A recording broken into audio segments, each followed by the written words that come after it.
네, 우리 사회에 심대한 영향을 끼치는 큰 흐름을 짚어보고 미래를 조망해보는 위전 카페 시간입니다. 최근 지구 곳곳이 극단적인 기상 이변을 마주하고 있는데요. 이런 기후 변화를 막지 못한다면 경제에도 큰 리스크가 발생한다는 경고가 나오고 있습니다. 기후 위기가 어떻게 세계 경제를 재편하고 있고 우리나라는 어떻게 대비해야 할지 홍정호 서울대 환경대학원 교수와 함께 관련 내용 짚어보겠습니다. 안녕하세요. 네, 안녕하십니까? 네. 자, 올해도 기후 위기로 우리 주변이 상당히 좀 위기에 처하고 있다라는 우리의 생존에 위협받고 있다는 그런 느낌을 좀 더 체감할 수 있는 그런 시간이 계속되고 있는데요. 국내적으로도 뭐 가뭄에 이어서 폭우, 뭐 태풍 네. 피해, 그리고 또 하와이 뭐 산불 사태도 있었고요. 네, 뭐 허리케인 피해, 뭐 물난리 등등 이 기후 위기가 점점 더 가시화되는 그런 모습을 볼 수 있습니다.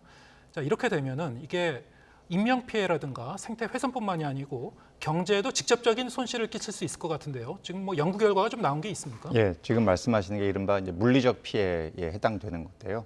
결국 국내에서도 이제 많은 국민들께서 체감하시듯이 이러한 특히 한국에서는 폭우가 심각한데요. 이 폭우로 인한 경제적 피해가 뭐 제가 이제 계산해 본 바에 따르더라도 앞으로 현재부터 2060년 사이에 연간 한 24조 원 가까운 경제적 피해가 생겨날 수 있다. 네. 이것은 국내에서 과거에 역대 가장 컸던 물난리 피해였던 6조 원의 4배에 해당하는 어마어마한 수치죠.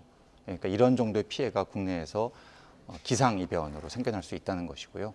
국제적으로도 이 아시아권이 폭우에 굉장히 태풍에 취약한 곳으로 나타나 있습니다. 예. 그래서 일본이나 또 한국이나 필리핀, 중국 이런 나라들이 앞으로 2100년까지 굉장히 장기 전망을 해보면 GDP를 넘어서는 그러한 이 기상 이변으로 인한 경제적 피해가 우려된다. 이런 식의 연구 결과들도 많이 나와 있죠. 예.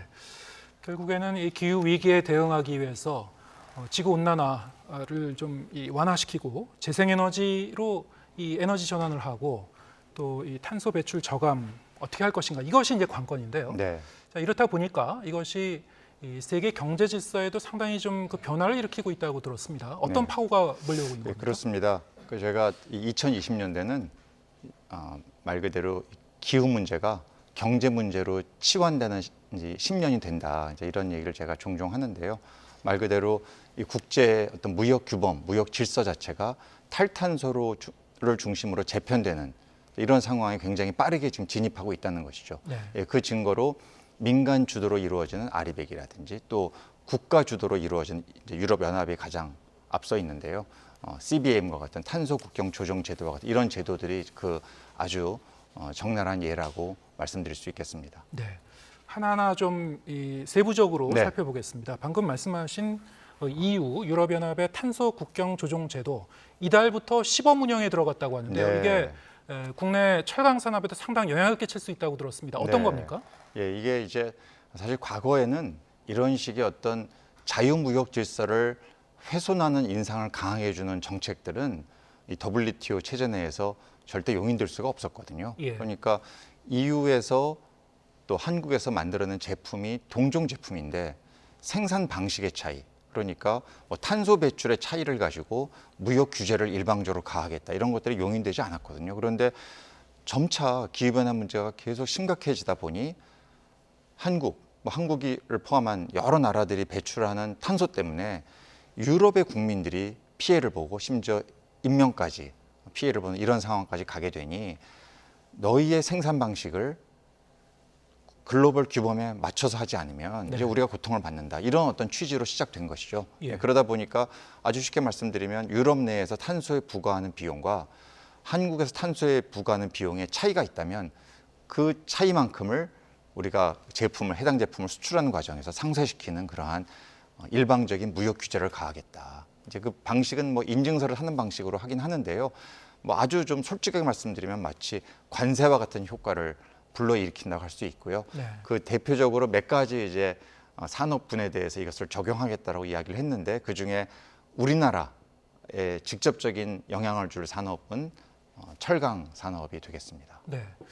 일종의 이제 새로운 무역 장벽이라고 볼 수 네, 있을 것 그렇죠. 같은데요. 탄소세 같은 그런 형식인데, 자, 그러면 우리 철강 산업은 어떻게 대응해야 되는 겁니까? 예, 근본적으로는 예. 말 그대로 탄소를 배출하지 않는 기술로 전환이 필요합니다. 이 사실 석탄을 활용해서 철강석을 추출해내는 이 방법은 굉장히 오래된 기술인데요. 워낙에 또 효율적으로 잘 써왔기 때문에 100년 이상 이 방법을 써왔거든요. 그런데 너무 그러다 보니 철강 산업에서의 탄소 배출 비중이 큰 겁니다. 그래서 우리나라 같으면은 철강 산업에서 배출되는 탄소의 비중이 제조업 전체에서 39%에 달할 정도거든요. 네. 이렇게 이제 크다 보니 근본적으로는 그렇다면 석탄을 사용하는 것이 아니고 최근에 나온 기술입니다만 수소를 활용해서 이른바 수소 환원 제철 공법이라고 합니다. 이런 방법을 써서 철강 제품을 생산해내면 그러면 그 자체 과정에서 탄소가 배출되지 않으니 그러면 이런 무역 장벽을 능히 이제 극복해낼 수 있는 것이죠.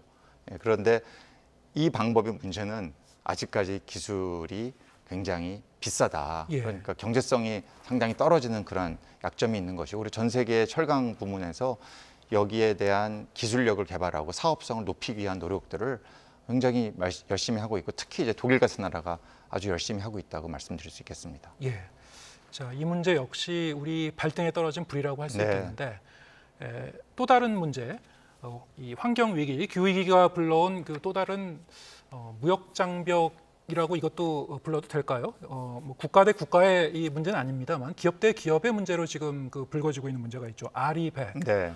대선 때 정치권에서도 언급돼서 네. 들어보신 분들이 있겠지만은 뭐 산업계에서는 이미 화두고요. 네. 자, 이게 어떤 그 제도인지 좀 구체적으로 먼저 설명해 예. 주시겠습니까? 이제 영어로는 renewable electricity. 그러니까 이는 이제 뭐 에너지라고 해도 과히 틀린 건 아닙니다만 예. 정확하게는 재생 에너지로 만든 전기를 사용해서 제품을 만들자라는 취지에서 시작된 겁니다. 그래서 이것은 앞에서 말씀드렸던 CBAM, 탄소 국경 조정 제도와는 조금 성격이 다른 것이요. 예. CBAM은 한 국가가 다른 국가에 대해서 기후를 명분, 즉 탄소 배출을 명분으로 일방적인 무역 규제를 가하는 것이라면 예. 이 아리백은 민간 차원에서 사실 2014년도에 영국에 이제 본부를 둔 하나의 환경 단체가 이제 재생에너지로 만든 전기 여기에 대한 기술력이 많이 올라왔고 상당히 상용화돼 있으니 이 부분만이라도 먼저 좀 전환을 하자라는 취지에서 캠페인을 시작했어요.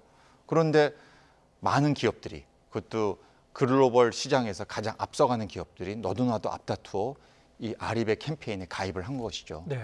그러다 보니 애초에 아리백의 취지는 2050년까지 개별 기업들이 재생에너지를 100% 사용해서 만든 전기로 쓰자 이렇게 됐었는데 최근에 이제 한 420개 기업이 가입을 했거든요. 이미 벌써. 네. 우리가 시청자들께서 아시는 어지간한 글로벌 기업들은 다 여기 가입돼 있다 이렇게 보시면 됩니다. 우리나라 기업들도 이미 30개 이상 글로벌 기업들이 가입돼 있으니까요. 그런데 이제는 2050년이 아니라 평균 한 2030년 이내로 다 아리백 달성하겠다. 이렇게 서약을 하는 거죠. 훨씬 애초에 목표보다 더 20년 이상 당겨서 이것을 달성하겠다. 자발적으로. 예. 라고 이야기를 하고 더 나아가서는 애초에는 자기가 사용하는 전기만 재생에너지로 활용해서 하면 되는 것이었는데 이것을 응용 문제까지 풉니다. 그래서 우리가 글로벌 시장에서 우리와 거래 관계에 있는 다른 기업들도 아리백에 동참할 수 있도록 자발적인 압박을 가하겠다. 네. 이런 것이 이제 애플과 같이 이 전 세계 시가총액 1위 기업과 같은 이런 영향력 큰 기업이 이러한 목소리를 강하게 내는 것이죠. 이러다 보니 우리나라의 다수 기업들이 애플과 말 그대로 수출 관계로 연결돼 있기 때문에 협력과 거래를 하려면 네, 거의 하려면 반강제적으로 해야 이게 되는 이제 그런 사실은 상황. 근데 예. 애플이 힘이 없는 기업이라면 상관이 없는데 예. 어마어마하게 힘이 강하고 영향력이 시장에서 큰 기업이다 보니 이제 이런 것이 한국 기업에게도 하나의 사실상의 이게 규제가 아니지만 사실상의 무역 장벽과 같은 그런 기능을 하는 식으로 지금 진화하고 있다고 말씀드릴 수 있겠어요. 네. 그러면은 이 신재생 에너지로 만들어진 전기로 100% 충당한다 뭐 그런 내용인데 네. 실제로 어떻게 충당하게 됩니까? 뭐 가장 직접적으로는 이제 국내에서도 이제 이런 논의가 아주 구체화되고 있습니다만 직접 재생에너지 발전 사업자가 예. 전기를 그 재생에너지로 만든 전기를 필요로 하는 기업들이지 않습니까? 네. 이런 기업들에게 직접 전기를 뭐 계약을 통해서 우리가 앞으로 뭐 10년, 20년 이 전기를 공급하겠다. 네. 이렇게 이제 계약을 맺고 해당 기업은 거기에 상응하는 비용을 지불하게 되는 것이죠. 그래서 사실은 국내 한 기업이 뭐 몇 년 전에 중국으로 그 사업장 일부를 이전하면서 제가 들은 얘기는 중국에 갔더니 육상풍력으로 기존의 산업용 전기 요금보다 결코 높지 않은 가격으로 20년 고정 가격, 상당히 좋은 조건이거든요. 예. 20년 동안 같은 가격으로 전기를 재생에너지로 만든 전기를 공급해 주겠다라는 계약을 맺었고, 이런 것이 이제 사업장을 이전하는 상당히 큰 이유가 됐다, 이런 이야기를 들었거든요. 이런 식으로 아주 구체적으로 직접적으로 가장 바람직한 방식은 전기를 직접 사오는 것이라고 할 수 있겠습니다. 네. 직접 뭐 국내에서 혹은 이 제3자를 통해서 이 그런 100% 신재생 에너지로 만들어진 전기를 사올 수가 없다면은 뭐 다른 방법도 있지 않습니까? 예, 그래서 이제 사실 현재 국내에서 예. 이제 하는 방식은 그런 온전한 의미의 재생에너지를 직접 사는 방식하고는 좀 거리가 있고요. 예. 그래서 녹색 요금제라고 해서 자발적으로 좀 더 기존의 전기요금보다 좀 더 비싼 가격을 주고 전기를 사오겠다. 그러면은 국내 현실이 재생에너지의 발전 단가가 기존 다른 발전원보다 좀 비싸니 예.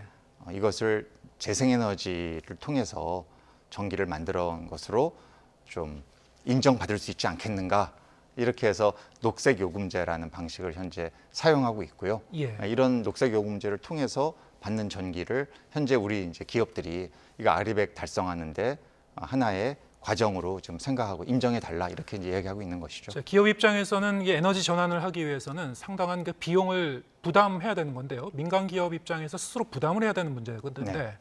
자, 이거는 뭐 정부 당국이라든가 아니면은 뭐 지자체라든가 어떤 그 도움을 줄 수 있는 방법이 있습니까? 예, 그래서 제가 이제 늘 강조하는 거지만 말 그대로 2020년대 엄청난 변화의 그런 탈탄소 무역 규범이 현실화되는 과정 속에서 한국 정부 또 지자체가 재생에너지를 늘리기 위한 정책적인 노력을 좀 가열차게 해야 합니다. 그래서 우리나라의 전체 전력 공급량 중에 재생에너지가 차지하는 비중은 뭐 2022년 작년 기준이죠. 작년 기준으로 예. 이제 IEA라고 국제에너지기구에서 나온 통계에 따르면 8.2%에 머물렀습니다. 네. 이 수치도 사실은 조금 엄밀하게 재생에너지의 기준으로 보면 조금 과장된 수치이긴 합니다만 8.2라고 인정해도 OECD 38개국 중에 우리나라의 재생에너지 발전 비중은 아주 가장 낮은 수준입니다. 예. 제가 꼴찌라는 뭐 태양, 표현을 뭐, 쓸, 예. 예, 그렇죠. 태양광, 풍력, 뭐 지열 발전, 예, 뭐 그런 수력 다 것들이죠. 합해서요. 예, 그런 예, 거죠. 그래도 네. 한 8%대밖에 안 된다. 네. 그나마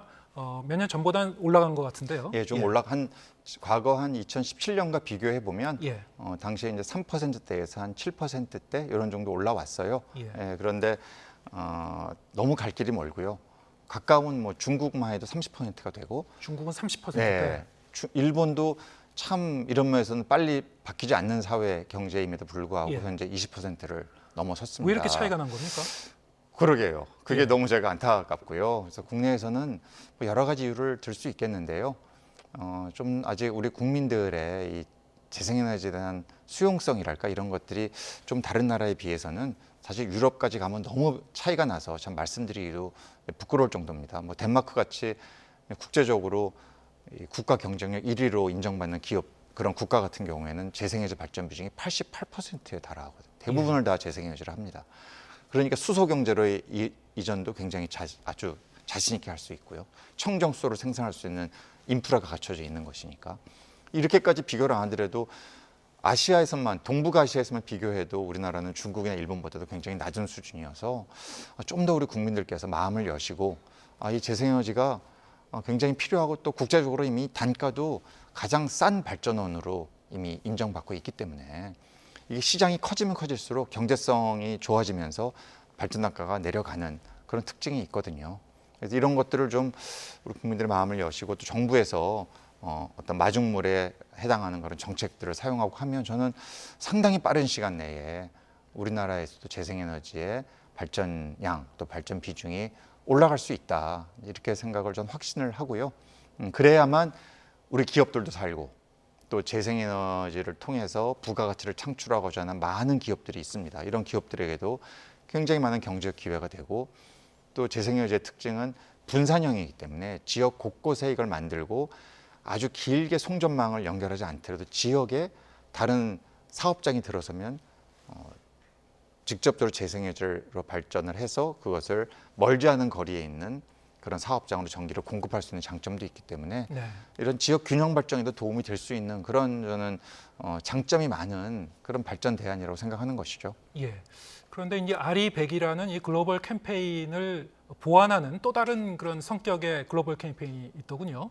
CF100이라고 많은 분들이 지금 그 인지를 하고 있는데 이게 애초에 뭐 유엔이라든가 구글 같은 그 기업들이 중심이 돼서 시작을 됐는데 최근에 또 윤 대통령이 유엔 그 기조연설에서 이와 관련된 그 말을 네. 하기도 했어요. 네. 자, 이게 어떤 내용입니까? 예, 이게 좀 설명을 자세하게 하면 굉장히 길어지긴 하는데요. 아주 예. 짧게 말씀드리면 국제사회에서는 이제 RE100과 더불어 CFE 247 정확한 명칭은 원래는 CFE 예. 247. 예, 그러니까 이제 카본 프리 에너지 24/7 예. 이렇게 이제 영어로 하면 그렇게 됩니다. 24라는 건 24시간. 24시간, 네. 7은 이제 일주일 내내 예. 재생에너지, 그러니까 탈탄소 전기를 쓰겠다라는 캠페인인데요.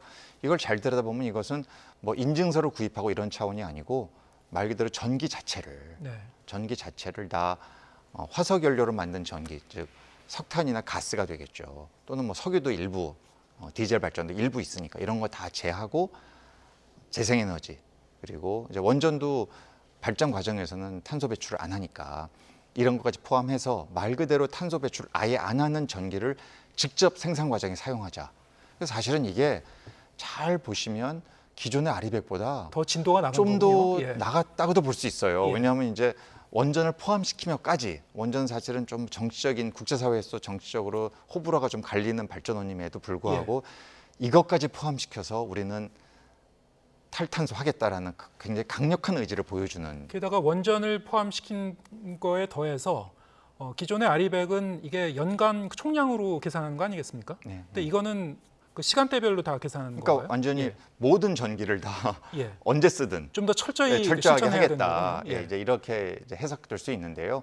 그래서 저는 조금 이제 한국 정부에서 이거를 이제 CF100 이렇게 카본 프리 100 예. 이렇게 이제 하는 것은 조금 국제사회 흐름과는 약간 핀트는 좀 맞지 않다고 그럼 저는. 이건 애초에 네. 유엔이나 구글이 진행하던 그 CF 캠페인과는 약간 좀 그 변형된 성격입니까? 그러니까 이거를 조금 말씀을 이제 정확하게 드려야 되는데 예. 기존의 RE100, 그러니까 한국 정부와 또 일부 이제 한국의 예. 어떤 전문가들의 생각은 이게 기존의 RE100이 너무 재생에너지만을 고집을 하니 예. 이게 쉽지 않다. 왜냐하면 대한민국은 지금 전체 발전 비중이 원전이 30% 그리고 석탄과 가스까지 합치면 이게 총 90%가 되거든요. 예. 그러니까 이렇게 엄청나게 압도적인 발전 비중을 갖고 있는 전통 에너지가 이렇게 돼 있으니까 이걸 빨리 없앨 수도 없으니, 그리고 석탄과 가스는 이건 탄소 배출을 분명히 하는 거니까 원전을 좀 이렇게 포함시키면 좋겠다. RE100 플러스 원전, 네. 또 플러스 수소까지 예. 이렇게 포함시키면 좀 더 다변화되니 탈탄소를 달성할 수 있는 여건이 좀 좋아지지 않겠는가라는 좀 이 기대 섞인 바람이 이제 CF100에 들어가 있다고 볼 수 있는데요. 예. 이걸 또 대통령께서 유엔 가서도 말씀을 하셨어요. 근데 제가 그 이후에 직후에 좀 국제사회에서 여기에 대한 반향이 있는가를 좀 어떤 해외 언론을 좀 찾아봤더니 안타깝게도 아무 이것을 보도한 언론은 없더라고요. 그러니까 이제 이게 무슨 얘기냐면 기존의 RE100 시스템 내에서 RE100을 달성한 기업들이 상당히 많이 있습니다. 대표적으로 구글도 달성했고요. 네. 2017년도에 애플도 전기 많이 쓰는 기업입니다. 애플도 2018년도에 달성을 이미 했습니다. 이미 기존의 RE100으로도 달성을 한 상태이기 때문에 여기에 사실은 논쟁이 국제사회에서 있는 그런 원전까지 포함을 시켜서 이야기를 확장하자라는 것에 그렇게 동조할 이유가 없는 데다가 기존의 RE100은 말 그대로 민간 차원의 자발적 캠페인이거든요. 예. 그리고 그것을 다른 기업에게도 강제하겠다는 자발적인 기업들의 의지를 보여주는 거예요. 예. 근데 정부가 나서서 예. RE100을 좀 보완 또는 대체하는 이런 CF100을 하자라고 이야기하는 것은 국가 주도라는 점이 특히 좀 달라진 점이군요. 조금 이제 지금까지 흐름상으로 보면 말 그대로 글로벌 시장의 어떤 변화를 가장 적나라하게 볼 수 있는 게 이제 아리백인데 네. 이거를 한국 정부가 나서서 어떤 이런 것을 동조하는 글쎄 동조하는 기업을 규합하기는 좀 어색하고요. 예. 정부가 하는 거니까 또 국가들 차원의 정부 차원의 노력을 해야 되는데 그래서 이게 얼마나 이제 실효성이 있을지는 지금까지 흐름으로 봤을 때는 조금 오히려 그냥 아리백에 이것이 우리나라 기업에 직접적인 위협이 되니 정부 차원에서 재생에너지 늘리기 위한 노력에 에너지 정책에 좀 제1순위를 두고 그런 과정에서 아무래도 그렇게 되면 재생에너지 비중이 늘어나면서 기존의 석탄, 가스, 원전의 비중이 자연스럽게 줄어들어도 전체적인 전력 수급에 문제가 없을 테니까 그렇게 좀 시스템을 차츰차츰 이렇게 점진적으로 이행해 가는 것이 이 글로벌 흐름에 에너지 전환 시대에 탈탄소 시대에 맞는 정책 방향이 아니겠는가 저는 뭐 그렇게 생각합니다. 네. 이거는 말씀하신 대로 어떤 국제적인 그 호응이 뒤따라야 되는 문제고 그렇죠. 또 아무리 국가나 어떤 그 기관이 주도를 한다고 하더라도 각 민간 기업들이 자발적으로 참여해줘야 되는 그런 맞습니다. 문제인데 네. 앞으로 상황이 어떻게 전개되는지 좀 지켜봐야 될 것 같고요. 자, 아까 이 재생에너지 비중에 대해서 말씀하셨습니다만 그렇다면은 이 CF100 같은 경우에는 이제 원전을 이 아리백의 테두리 안에 좀 그 갖고 들어온 뭐 그런 내용이기 때문에 그럼 원전을 어떻게 우리가 처리할 것인가 여기에 대해서도 좀 기업마다 좀 고민이 있을 것 같습니다. 이게 기존에는 아리백을 어떻게 할 것인가 이런 걸 고민하다가 지금 상황이 좀 변해서요. 자, 일각에서는 재생에너지만으로 신재생에너지만으로 우리가 탄소 중립으로 갈 수 있을 것인가? 우리나라의 현실에 비춰봤을 때 이게 그다지 효율적이지 않다 이런 반론을 제기하는 분들도 적지 않습니다. 어떻게 보시는지요? 예, 현재 앞에서 제가 통계로 말씀드렸지만 현재 재생에너지 발전 비중은 우리나라 전체 발전량 대비 아주 미미한 수준입니다. 사실은 금방 신재생에너지라는 표현을 쓰셨지만 네. 그 신이라는 것도 이제 언론에서 많이 사용하는데요. 여기에 신은 엄밀하게 말하면 재생에너지 범주에 들어가지 않습니다. 기존의 석탄과 가스를 사용하되 효율을 높이는 방식으로 쓰는 거거든요. 예. 그렇기 때문에 국제적으로 통용되는 재생에너지 범주에 우리나라에서의 신은 포함되지 않는다. 네. 이게 이제 엄밀히 얘기하면 재생에너지라고 그래서 분류를 해야 된다. 그 신을 포함시킨 우리나라의 재생에너지 발전 비중은 국제적인 기준으로 보면 더 내려가는 네. 거죠. 왜냐하면 기존에 이제 신이 국제적으로 통용되지 않으니까요. 그래서 그런 한 가지 문제가 있어서 결국은 저는 이것은 전공법밖에 없다고 생각합니다. 그 얘기는 아직 우리 국민들께서 재생에너지에 대한 그 효과랄까 이런 거에 대해서 아직 체감이 좀 덜하시고 또 원전의 비중이 30%가 되다 보니 그러면은 재생에너지가 커지면 원전의 미래는 없는 것이냐 또 여기에 대한 약간 두려움을 갖는 일각의 분들도 계시는 것 같아요. 그런데 이게 탈원전이다 이런 말들을 이제 써서 그렇지 뭐 당장 30%의 비중이 되는 원전을 어떻게 한순간에 다 없앨 수 있겠습니까? 이거는 예. 뭐 현실적이지 않기 때문에 기존의 재생에너지를 어떻게 하면 좀 더 효과적으로 빠른 시간 내에 늘릴 것인가? 저는 여기에 정부 정책, 또 지자체, 또 기업들의 노력이 다 합쳐져야 한다라고 보고요. 사실 기회와 가능성은 많습니다. 예. 아직 많이 안 해서 그렇죠. 예를 들어 최근에 나와 있는 상당히 혁신적인 한 사업 모델은 지역에 많은 국가 산단이 있지 않습니까? 네. 산단에 공장이 많은데 공장에 지붕형 태양광을 설치하자. 이미 경상북도 지역이요, 이 대구 지역입니다. 여기에 이 사업을 하겠다는 이제 사업이 시작이 됐어요. 그래서 만약에 이런 게 성공을 한다면 1.5 기가와트 규모의 상당히 대용량의 지붕형 태양광이 설치가 되는 겁니다. 예. 가까운 일본 같은 경우도 영농형 태양광이 굉장히 활성화되어 있습니다. 이것은 농사를 지으면서 거기에 태양광도 같이 하는 것이죠. 일부 국민들께서는 그게 되겠어? 그거 하면은 농사 망치는 거 아니야? 라는 이제 우려를 갖고 계실 수도 있는데 가까운 일본이 뭐 쌀농사가 얼마나 주식입니까? 잘하고 있습니다. 두 가지가 병행이 가능하다는 것이죠, 기술적으로. 그래서 이런 식의 우리 국토는 뭐 국제적으로 넓다고는 볼 수 없기 때문에 여기에 어떻게 하면 효율적으로 건물이면 건물, 또 어떤 공장이면 공장, 또 농촌이면 농촌, 또 나아가서 산과 또 바다 이런 곳에 거기에 적재적소에 맞는 재생에너지를 늘릴 수 있는 기회는 저는 굉장히 많이 있다고 보고요. 이런 것이 활성화만 된다면 네. 지금 8%대지만 10%, 15%, 20%. 예. 아니 일본은 쫓아가야 되지 않겠습니까? 최소한. 저는 이제 그런 바람인 거죠. 예. 궁극적으로는 재생에너지를 통해서 탄소 중립으로 가는 것이 목표가 되겠습니다만 그렇습니다. 그런데 다른 한편에서는 현실적으로 우리나라에 많은 원전이 이미 지어져 있고 그것이 우리 에너지를 조달하는 데 상당한 또 기여를 하고 있는 것도 현실이기 때문에 그리고 뭐 경제적으로 봤을 때 효율성 문제도 여러 가지로 얘기해 볼 수 있겠습니다만 그래서 탄소 중립으로 가는데 100% 재생에너지가 아니고 원전도 일종의 징검다리로 계속 사용해야 되지 않겠느냐. 여기에 대해서는 뭐 부인하시는 건 근데 아니죠. 결국 이제 시간의 예. 문제인데요. 글로벌 사회에서 이야기하는 것은 맥킨지 같은 이제 아주 엄청나게 큰 컨설팅 회사 이런 데가 2050년이 되면 27년 후입니다.